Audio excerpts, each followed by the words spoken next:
Hello everybody, today I'm going to be working through a 20 centimeter by 20 centimeter dog portrait commission, and I thought I would share my process, so if you're interested, keep on watching. So I begin all of my paintings by priming my canvas with a layer of gesso, and right now I'm using Liquitex Professional Gesso, but you can find tons of different brands and qualities and whatnot at your local art store.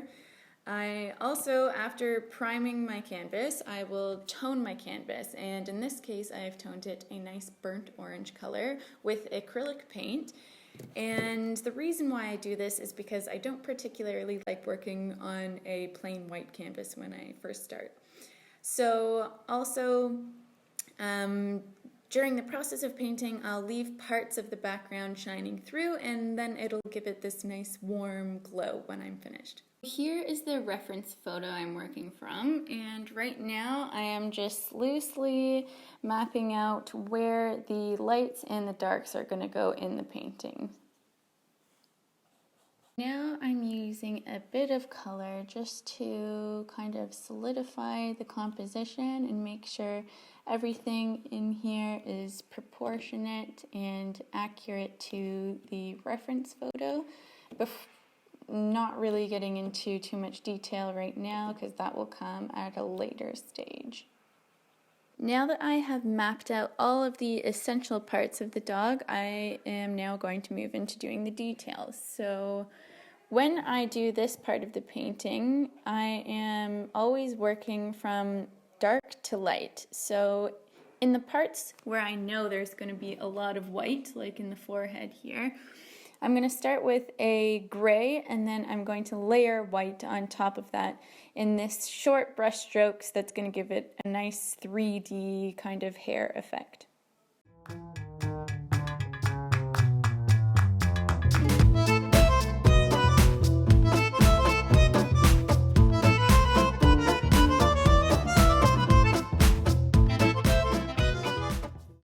I'm at the stage of the painting now where all of the details are complete, and now the client and I have decided that we're going to do a light blue color for the background. So I'm just going to do that and then add the final touches as I see fit.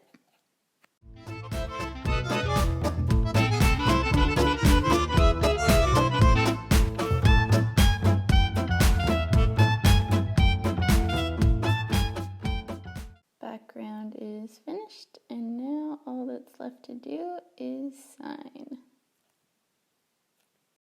And there you have it, folks. This is the final product of the painting. I used broader brush strokes in the background just subtly as a nice contrast to the realism and tiny details in the dog. So now on to the materials I used to make the painting. It is an acrylic painting, and my favorite acrylic brand is Golden, and I use a heavy-bodied acrylic for the Golden brand, and it is great. The brushes that I use to get those tiny little details in the painting is a number 4 flat by the Da Vinci brand. I just bought this one and it seems to be working well. Hopefully I can take care of it long enough.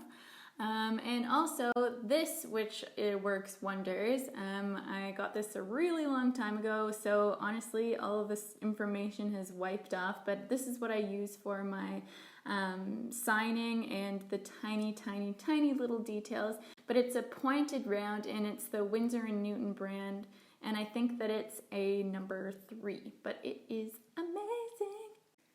Anyway, thanks for watching. I hope that this little tutorial video provided you with a little bit of insight, and hopefully you learned something. But thanks for following along, and see you next time.